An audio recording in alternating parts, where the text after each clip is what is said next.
বন্ধুরা, আজকে একটা নতুন গল্প নিয়ে আসলাম তোমাদের মাঝে। এটা সত্য এবং বাস্তব জীবনের ঘটনা। শেষ পর্যন্ত শোনার অনুরোধ রইল। শুনলে তোমার মধু চলে আসবে। দেরি না করে চলো শুরু করা যাক। আমি যখন ঘুমের মধ্যে আধঘুম অবস্থায় শুয়েছিলাম, তখন হঠাৎ করে লক্ষ্য করলাম কেউ যেন আমার সাথে খারাপ কিছু করার চেষ্টা করছে। তারপরেও আমি ঘুমের ভান করে পড়ে রইলাম। মনে মনে ভাবতে লাগলাম, দেখি লোকটি আমার সাথে কি করে। একটু পরেই আমি লক্ষ্য করলাম যে লোকটি আমার সবকিছু তুলে নেওয়ার চেষ্টা করছে। আমার কাছ থেকে আমার সম্মান, আমার ইজ্জত কেড়ে নেওয়ার চেষ্টা করছে। আমি ভয়ে হতভম্ব হয়ে গেলাম, কারণ আমার বয়স মাত্র 13 বছর। এছাড়াও রাতের অন্ধকারে আমার সাথে এরকম ধরনের অদ্ভুত আচরণ হচ্ছে। ভয়ে আমার ভিতরটা কেঁপে উঠছিল। যখন লোকটি আমার এখানে তারা একটু ছড়াবে, তখন আমি আর সহ্য করতে না পেরে আমি অনেক কষ্টে তাকে ধাক্কা দিয়ে ফেলে দিয়ে খুব তাড়াতাড়ি লাইটটা অন করি। তারপর লাইট অন করে আমি যা দেখতে পেলাম তাতে আমার প্রায় পায়ের নিচ থেকে মাটি সরে যাওয়ার মতো অবস্থা হলো। বন্ধুরা, গল্পটি অনেক ইন্টারেস্টিং। আশা করি তোমরা পুরো গল্পটি খুব মনোযোগ সহকারে শুনবে। তবে গল্পটি শুরু করার পূর্বে তোমাদের নিকট আমার বিশেষ অনুরোধ, তোমরা অবশ্যই আমার চ্যানেলটি সাবস্ক্রাইব করে আমাকে সাপোর্ট করবে। হ্যালো বন্ধুরা, আমি সুস্মিতা আক্তার সুমি। আমার ডাক নাম সুমি। আমার বাড়ি ফরিদপুর। আমার বর্তমান বয়স 22। আজকে আমি তোমাদেরকে যে গল্পটি বলবো, তখন আমার বয়স ছিল মাত্র 13। ঘটনাটি হয়েছিল বন্ধুরা আমার আপন মামার সাথে, যেখানে আমার মামাই আমার জীবনের সর্বপ্রথম এত বড় সর্বনাশ করেছিল। আমার মামার বাড়ি আমাদের বাড়ি থেকে প্রায় 10 কিলোমিটার দূরে ছিল। গত গ্রীষ্মের ছুটিতে আমি আমার মামার বাড়িতে বেড়াতে গিয়েছিলাম। 15 দিনের জন্য গ্রীষ্মের ছুটি পেয়েছিলাম। খুব মজা করার উদ্দেশ্যে আমি আমার মামার বাড়িতে গিয়েছিলাম। খুব আনন্দ হবে সেখানে, মনে মনে খুব উল্লসিত ছিলাম। আর তাছাড়াও আগেও আমি মামার বাড়িতে যেতাম এবং আমরা মামা মামি আমি এবং আরও অন্যরা সবাই মিলে খুব আনন্দ করতাম। খুব মজা হতো সেখানে। যাই হোক, প্রথম দিন মামার বাড়িতে খুব আনন্দ উল্লাস করে আমি যখন রাতে শুতে যাব, ঠিক সেই মুহূর্তে মামা আমাকে ডাক দিয়ে বলল, মৌসুমী, তোর মা আমি অসুস্থ। কি জানি হয়েছে, সকাল থেকে মাথা নাকি প্রচণ্ড ব্যথা করছে, বিছানা থেকে উঠতে পারছে না। আর মৌসুমী, এদিকে সারাদিন আমি কাজ করে এসেছি, আমার শরীরটা ম্যাজ করছে। গত পরশু আমি কবিরাজের বাড়ি গিয়েছিলাম। কবিরাজ আমাকে এই তেলটা দিয়ে বলল যে প্রতিদিন রাতে ঘুমানোর আগে এই তেলটা দিয়ে ঘুমাবেন। তবে তেলটি যাকে দিয়ে দেবেন তাকে বলবেন অবশ্যই তেলটি যেন প্রথম এসে নাক দিয়ে শুকে নেই। তারপর সে আপনার এখানে তেলটি দিয়ে যাতে খুব ভালোভাবে মালিশ করে দেন। মৌসুমী, গতকালকে আমি তোমার মামিকে দিয়ে এইভাবে তেলটা মালিশ করে নিয়েছিলাম, কিন্তু আজকে তো আর পারতেছি না। আজকে তোমার মা আমি খুবই অসুস্থ। এখন তুমি যদি কিছু মনে না করো, তাহলে দয়া করে আমার এখানে তেলটি দিয়ে একটু মালিশ করে দাও। পিছন দিকে তো আর আমি একা একা মালিশ করতে পারি না, তাই তোমার হেল্পও আমার খুবই প্রয়োজন। মামার মুখ থেকে এরকম ধরনের করুণ কথা শুনে আমি মামার এখানে এই তেল দিয়ে মালিশ করতে রাজি হয়ে গেলাম। কোনো দ্বিধা করলাম না, কারণ সে তো আমার আপন মামা। তারপর আমি মালিশ শুরু করতে যাব। যখন মালিশ শুরু করতে যাব, তখন মা বলল, মৌসুমী, সর্বপ্রথম তুমি এই তেলটাকে আগে শুকে নাও। তারপর 1-2 মিনিট পর কবিরাজ মশাই বলেছেন আমার শরীরে মালিশ করার জন্য। আমি মামার কথা অনুযায়ী তেল থাকে কিছুক্ষণ শুকলা। সুখের সাথে সাথে আমি অনুভব করলাম যেন আমার সমস্ত মাথা ঝাঁকি দিয়ে উঠেছে, সমস্ত শরীরটা ঝাঁকি দিয়েছে। কেমন জানি একটা ঝাঝালো ভাব আমার কাছে লাগল। তাতে আমি কিছু মনে করলাম না। আমি ভাবলাম হয়তো এটা এই তেলের একটা অন্যরকম পাওয়ার। তারপর আমি তেলটাকে আমার ডান হাতে নিলাম। তারপর মামার পিছনের দিক থেকে যে জায়গায় ব্যথা অনুভব করে সে জায়গায় দিতে শুরু করলাম। মামা খুব আরাম পাচ্ছিল মনে হচ্ছে আর বলছিল, মৌসুমী, তুই তো খুব ভালো করে মালিশ করতে পারিস। এত সুন্দর মালিশ তুই শিখেছিস কোথা থেকে? আমি বললাম, মামা। আমার বাবারও এরকম ধরনের ব্যথা করত। ছোটবেলায় আমি বাবাকে এভাবে মালিশ করে দিতাম আর বাবাও খুব আরাম পেতে। বাবার কাছ থেকে মূলত এরকম সুন্দর করে মালিশ দেওয়া শিখেছি। মামা আমার কথা শুনে মুচকি হাসি দিল আর বল, তাই? আচ্ছা ঠিক আছে মা, তাহলে আমাকে একটু ভালো করে মালিশ দাও, আমি তোমার মালিশ পেয়ে খুব আরাম পাচ্ছি। একেবারে চোখে ঘুম চলে আসছে মামার মুখ থেকে এরকম ধরনের প্রশংসা শুনে। আমি খুব আনন্দ পেয়েছিলাম আর মামার এখানে মালিশ দেওয়ার জন্য খুব আগ্রহী হয়ে যাচ্ছিলাম, কারণ মামা আমার খুব প্রশংসা করছিল। বন্ধুরা, তোমাদেরকে একটি কথা বলে রাখি, মেয়েদেরকে কোনো কাজে যদি প্রশংসা করা হয় তাহলে সেই কাজে কিন্তু মেয়েদের আগ্রহ অনেকটা বেড়ে যায়। আমার অবস্থাও ঠিক সেরকমই হয়েছিল। মামার মুখ থেকে প্রশংসা আরও বেশি পাওয়ার জন্য মা আমাকে খুব ভালোভাবে মালিশ দিতে শুরু করলাম। এভাবে আমাকে প্রায় 10-15 মিনিট মালিশ দেওয়ার পর আমার কেমন জানি লাগছিল, মাথাটা কেমন জানি আমার হঠাৎ করে ঘুরে যাচ্ছিল। বুঝতে পারলাম না কি হচ্ছে। মাথাটা 2-3টা চক্কর মেরে উঠতেই আমি মামার এখানে শুয়ে পড়লাম। তারপর আর কি হলো বন্ধুরা, আমার কোনো হুঁশ ছিল না। কিন্তু এটা যে মামার একটা বড় রকমের চক্রান্ত ছিল তা আমি বুঝতে পারি নাই। এই তেলের মধ্যে হয়তো এমন কিছু মিশিয়েছিল যে কারণে 10-15 মিনিট পর আমি এভাবে পড়ে গেলাম। আর সকালে ঘুম থেকে উঠে দেখি আমার সব কিছু এলোমেলো অবস্থায় পড়ে রয়েছে। মনে হচ্ছে কেউ আমার সাথে ভয়ঙ্কর কোনো কিছু করেছে। আর আমার নিম্নাংশের অবস্থা একেবারে খারাপ হয়ে গেছে। আমি বুঝতে পারছি না তখন কি করব। হঠাৎ করে এরকম অবস্থা কি করে হলো? যাই হোক, মামা আমাকে খুব আদর করত, আমাকে খুব ভালোবাসে ছোটবেলা থেকেই। কিন্তু মামাকে তো আমি কখনো সন্দেহ করতে পারি না। সে তো আমার বাবার সমতুল্য। আমার বাবার চাইতেও আমার মামা আমাকে অনেক বেশি আদর করতে। আর সবচেয়ে বড় কথা হলো, আমি যখন মামাকে তেল দিতে গিয়েছিলাম, অর্থাৎ মালিশ করতে গিয়েছিলাম, তখন আমার মনে হচ্ছিল আমি মামাকে মালিশ দিচ্ছি। কিন্তু সকালে ঘুম থেকে উঠে দেখি আমি আমার রুমে শুয়ে আছি, কিন্তু মামা মামার রুমে শুয়ে আছে। সকালে ঘুম থেকে উঠে আমি সঠিকটা আন্দাজ করতে পারছিলাম না, মনে করতে পারছিলাম না রাতে ঘুমানোর পূর্বে আমার সাথে কি হয়েছিল। আমি সেটা ভুলে গিয়েছিলাম। আর তাছাড়া ও আমার বয়স ছিল খুবই কম, মাত্র 13 বছরের মাথায় আমার এত কিছু বোঝার ক্ষমতাও ছিল না। আমার মামার বাড়িতে আমি প্রায় 15 দিন থেকেছিলাম। 15 দিনের মধ্যে আমার সাথে 15 দিনই এরকম ধরনের অনাকাঙ্ক্ষিত ঘটনা ঘটেছে, যা আমি কখনো কল্পনাও করতে পারি নাই। প্রথম দিন তো আমি ভেবেছিলাম হয়তো আমি সেটা কোনো দুঃস্বপ্ন দেখেছি, বা রাতের বেলায় আমার স্বপ্নে কিছু হয়েছে, যে কারণেই আমার এই অবস্থা হয়েছে। কিন্তু দ্বিতীয় দিনেও আমি দেখলাম আমার একই অবস্থা। আর মা আমি আস্তে আস্তে তার শরীর আরও অসুস্থ হয়ে পড়ল। কিন্তু প্রতিদিনই মামা আমাকে দিয়ে এভাবে প্রথমে মালিশ করানোর নামে এই তেল তাকে শুকাতে। তারপর কিছুক্ষণ পরে আমি হুঁশ হারিয়ে ফেলতাম, আর কিছুই বুঝতে পারতাম না। তারপর আমার সাথে অদ্ভুত ধরনের কিছু হতো। আমি সকালে কিছু বলতে পারতাম না, মনে করতে পারতাম না। শুধু এটুকুই বুঝতে পারতাম যে রাতে কেউ আমার সাথে খুব বাজে আচরণ করেছে, তা আমার এলোমেলো অবস্থা দেখে খুব ভালোভাবে বোঝা যাচ্ছে।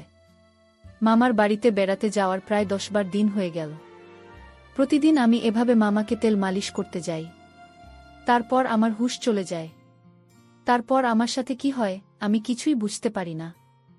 বিষয়টা নিয়ে আমি খুব চিন্তায় পড়ে গেলাম। কি করা যায়? আর তখন তো আমি খুব ছোট ছিলাম। সকালে প্রতিদিন ঘুম থেকে উঠে দেখি আমার অবস্থা একেবারে খারাপ। আমার সব কিছু এলোমেলো হয়ে আছে। মনে হচ্ছে কেউ আমার সাথে খুব বাজে আচরণ করে। প্রতিদিন কি আমার সাথে এরকম ধরনের বাজে আচরণ করে? আমি কিছুই বুঝতে পারছিলাম না। কি করব ভেবে কোনো কিছু পাচ্ছিলাম না। হঠাৎ করে আমার মাথায় একটি বুদ্ধি আসলো। আজকে আমি দেখব কে আমার সাথে এরকম করে, কার এত বড় দুঃসাহস। আর তাছাড়া মামার বাড়িতে মামিমা মা আর আমি ছাড়া অন্য কেউ তো নাই। তাহলে আমার সাথে কি এরকম আচরণ করে? আমি তো কোনো কিছু ভেবে পাচ্ছিলাম না। আর মামা আমার সাথে এরকম আচরণ করবে তা তো আমি কোনোদিন কল্পনাও করতে পারিনি। চিন্তা করলাম আজকে যেভাবেই হোক এর রহস্য আমাকে খুঁজে বের করতে হবে, জানতে হবে কে আমার সাথে প্রতিদিন এরকম ধরনের আচরণ করে।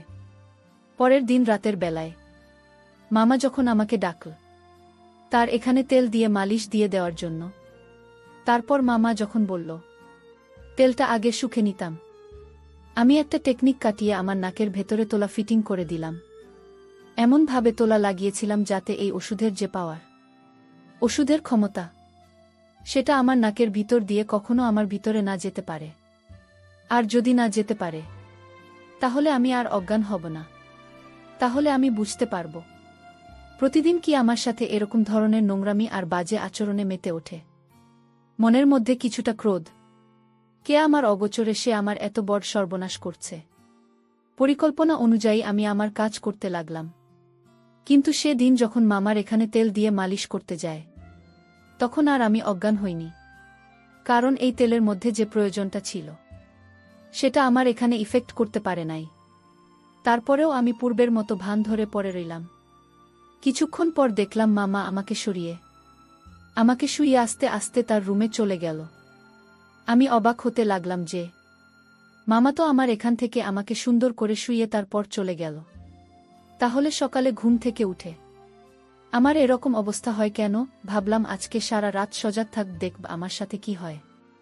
চিন্তা করতে করতে কোনো ঘুম আসছিল না, মনের মধ্যে শুধু একটাই চিন্তা, আমার সাথে কি হয় তাহলে? মামা তো আমাকে কিছু করল না, তাহলে কি আমার সাথে এরকম করে? এসব ভাবতে ভাবতে ঘণ্টাখানেক পরেই দেখলাম আস্তে আস্তে কি যেন দরজা খুলে আমার কাছে আসল, আমার পাশে দাঁড়িয়ে আমার মুখের দিকে তাকিয়ে আমাকে 3টা ফু দিল। তারপরেও আমি ঘুমের ভান করে পড়ে রইলাম, মনে মনে ভাবতে লাগলাম। দেখি লোকটি আমার সাথে কি করে। একটু পরেই আমি লক্ষ্য করলাম যে লোকটি আমার সবকিছু তুলে নেওয়ার চেষ্টা করছে, আমার কাছ থেকে আমার সম্মান, আমার ইজ্জত কেড়ে নেওয়ার চেষ্টা করছে। আমি ভয়ে হতভম্ব হয়ে গেলাম, কারণ আমার বয়স মাত্র 13 বছর। এছাড়াও রাতের অন্ধকারে আমার সাথে এরকম ধরনের অদ্ভুত আচরণ হচ্ছে। ভয়ে আমার ভিতরটা কেঁপে উঠছিল। যখন লোকটি আমার এখানে তারা একটু ছড়াবে তখন আমি আর সহ্য করতে না পেরে আমি অনেক কষ্টে তাকে ধাক্কা দিয়ে ফেলে দিয়ে খুব তাড়াতাড়ি লাইটটা অন করি। লাইটটা অন করার সাথে সাথে আমি যা দেখলাম তাতে আমার 2 চোখ মুছে গেল। অর্থাৎ আমার নিজের মামাই আমার সামনে মাথাটা নিচু করে দাঁড়িয়ে রইল। আমি রাগে ক্রোধে আমাকে খুব তিরস্কার করতে শুরু করলাম আর খুব দুঃখ প্রকাশ করলাম আর বলতে লাগলাম, মামা তুমি আমার আপন মায়ের ভাই, অথচ তুমি আমার সাথে এই কাজটি করবে তা আমি কল্পনাই করতে পারি না। এই বলে আমি খুব কাঁদতে লাগলাম। তারপর মা মাথাটা নিচু করে আমার এখান থেকে চলে আসলো। সেদিন রাত পেরিয়ে সকাল হলে আমি আমার মামার এখানে গেলাম। মামা আমাকে দেখে খুব হাসি খুশি করছিল। মনে হচ্ছিল না যে সে রাতে আমার সাথে এরকম ধরনের একটা জঘন্য কাজ করে। তার এই আচরণ দেখে আমি অনেকটা হতবাক হয়ে যাই। ভাবলাম আমার মামা এত খারাপ, এত জঘন্য। আস্তে আস্তে আমার মনটা খারাপ হতে লাগল। এক পর্যায়ে আমি মামার সামনে কেঁদে দিলাম। আমার কান্না দেখে মামা খুব বিস্ময়ের সাথে আমাকে জিজ্ঞেস করল, মৌসুমী তোমার কি হয়েছে, তুমি কাঁদছ কেন? মামার এরকম আহ্লাদের কথা শুনে আমার কাছে আরও বিরক্তিকর লাগছে। এক পর্যায়ে আমি মামাকে বলতে বাধ্য হলাম যে মামা তোমার বাহিরে এক রূপ আর ভিতরে আরেক রূপ। তুমি আমার সাথে যা করেছ তা কোনোভাবে মেনে নেওয়া সম্ভব নয়। আমার কথা শুনে মামা খুব হতবাক হয়ে গেল আর বলল, মৌসুমী এসব তুমি কি বলছ? আমি তোমার সাথে কি করেছি? তুমি আমার মেয়ে, তুমি আমার সাথে এভাবে কথা বলছো কেন? তুমি আমার মেয়ের মতো, আমি তোমাকে মেয়ের চাইতে আরও বেশি দেখি। আর মৌসুমী আমার সাথে এভাবে কথা বলছো কেন? তখন আমি বললাম, মামা তুমি রাত্রে আমার সাথে জঘন্য আচরণ করো নাই, আমি যখন ঘুমিয়েছিলাম। মা বলল, কি বলছে আমার সুমি? আমি রাতে তোমার ঘরে যাব কেন? মামার কথা শুনে আমি আরও হতবাক হয়ে যাই। ভাবলাম কি হচ্ছে আমার সাথে? স্পষ্ট আমি যেখানে মামাকে দেখতে পেলাম সেখানে মামা এখন অস্বীকার যাচ্ছে। আজকে তাহলে পুরো বিষয়টি আমি ভালো করে দেখব, বরাবরের মতোই। যখন রাত হলো, তখন ঠিক যখন আমার সাথে সেই রকম ধরনের ঘটনা ঘটতে যাবে, এই মুহূর্তে আমি আমার রুম থেকে বেরিয়ে গেলাম, গিয়ে অন্য কোথাও লুকিয়ে রইলাম। কিছুক্ষণ পর লক্ষ্য করে দেখলাম আমার মামাই আমার রুমে ঢুকছে। আপনি খুব ভালো করে লক্ষ্য করে দেখলাম লোকটি যখন আমার রুমে গিয়ে প্রবেশ করল, তখন আমি খুব তাড়াহুড়া করে আমার রুমে চলে গেলাম। মামা রুমে চলে গিয়ে দেখি মামা তার রুমে ঘুমিয়ে রইল। তখন আমার মনের ভিতর অনেকটা ভয় কাজ করছিল। ভাবলাম আমাকে আমি নিজের চোখে দেখে আসলাম, তার রুমে ঘুমিয়ে রইল, তাহলে সেই লোকটিকে দেখতে তো হুবহু আমার মামার মতোই দেখা যায়। ঘটনাটি দেখে আমি খুব ভয় পেয়ে গেলাম। ভয় পেয়ে আমার মা আমাকে ঘুম থেকে গিয়ে ডেকে তুললাম, আর পুরো ঘটনাটি আমাকে বিস্তারিত বললাম। তারপর মা বল, মাসুমি, এই জন্য তুই আমার সাথে এরকম ধরনের আচরণ করতে, তাই না? আমি বললাম, জি মামা। মামা সম্পূর্ণ বিষয়টি বুঝতে পারল। বোঝার পর বলল, আগামীকালকে আমি তোমাকে কবিরাজ বাবার কাছে নিয়ে যাব। হয়তো তোমার সাথে কোনো অপশক্তি রাত্রে বসবাস করে, তোমার সাথে আমার রূপ ধরে জঘন্যতম কাজ করে, আর এই অপশক্তি তোমার ক্ষতি করার চেষ্টা করছে। পরের দিন সকালে মামা এক কবিরাজ বাবার কাছে আমাকে নিয়ে গেল। কবিরাজ বাবা মাকে খুব ভালো করে পরীক্ষা করে দেখল। তারপর আমার মা আমাকে বলল যে তোমার ভাগ্নের সাথে এক দুষ্টু জিন বসবাস করে এবং প্রতিদিন রাতে তার সাথে খুব বাজে আচরণ করে। আর সবচেয়ে মজার ব্যাপার হল, তোমার ভাগ্নের সাথে এই ঘটনাটি ঘটায় তোমার রূপ ধরে। তারপর বাবার কথা শুনে আমি হতবাক হয়ে গেলাম। তারপর আমি বললাম, কবিরাজ বাবা, এখন করণীয় কি? তারপর কবিরাজ বাবা বলল, তুমি কোনো চিন্তা করো না, আমি 1 সপ্তাহ চিকিৎসা করে তাকে ভালো করে ফেলতে পারব। তুমি তোমার ভাগ্নিকে 1 সপ্তাহ নাগাদ ফজরের নামাজের পরপরই অন্ধকার থাকা অবস্থায় আমার কাছে নিয়ে আসবে। তারপর পুরোপুরি 1 সপ্তাহ চিকিৎসা করার পর আমার মধ্যে আর এরকম ধরনের কোনো লক্ষণ আমি দেখতে পাইনি। মনে হচ্ছিল যেন আমি পরিপূর্ণ সুস্থ হয়ে গিয়েছিলাম। কবিরাজ বাবা আমাকে একটি তাবিজ দিয়েছিল। তাবিজটি অনেক শক্তিশালী ছিল বটে। যতক্ষণ এই তাবিজ ছিল, ততক্ষণ আমার মধ্যে কোনো অপশক্তি আর কাজ করতে পারি নাই। বন্ধুরা, এখন আমি পুরোপুরি সুস্থ। তোমাদের দোয়ায় এখন আমি খুব ভালো আছি। পরিশেষে বন্ধুরা, আমি তোমাদেরকে বলবো, দুনিয়াতে হয়তো এরকম কিছু অদ্ভুত ব্যাপার আছে, যে ব্যাপারগুলো ডাক্তার বা অন্য কোনো চিকিৎসায় তাদের কিছুই করতে পারে না। এরা এক ধরনের অপশক্তি। হয়তো এটাও বিধাতার কোনো এক সৃষ্টি, যা কোনো না কোনো কারণে মানুষের ক্ষতি করার চেষ্টা করে। অনেক সময় আমরা হয়তো এসব বিষয়কে তুচ্ছতাচ্ছিল্য মনে করে এড়িয়ে চলি, কিন্তু বাস্তবতা যে কখন কার জীবনে কোনটা সত্য হয়ে দাঁড়ায় তা কখনো বোঝা যায় না। আমাদের প্রত্যেকটি মানুষেরই উচিত প্রত্যেকটি ছোটখাটো বিষয়ে সিরিয়াস ভেবে নেওয়া। তাহলে হয়তো আমাদের জীবনে এরকম ধরনের অপ্রত্যাশিত ঘটনা থেকে বেঁচে থাকা সম্ভব। বন্ধুরা, আজকে এই পর্যন্তই। আবারও আসব তোমাদের মধ্যে নতুন কোনো ভিডিও নিয়ে। ভিডিওটি যদি তোমাদের ভালো লাগে তাহলে একটি লাইক দাও। প্রতিদিন আমি তোমাদেরকে একটা করে নতুন গল্প উপহার দিব, তাই তোমাদেরকে অনুরোধ করে বলছি, তোমরা যদি এরকম ধরনের ইন্টারেস্টিং গল্প পেতে চাও, তাহলে দয়া করে আমার চ্যানেলটি সাবস্ক্রাইব করো। পরিশেষে তোমাদের সকলের সুস্বাস্থ্য কামনা করি। ভিডিওটি দেখার জন্য তোমাদের সকলকে অসংখ্য ধন্যবাদ।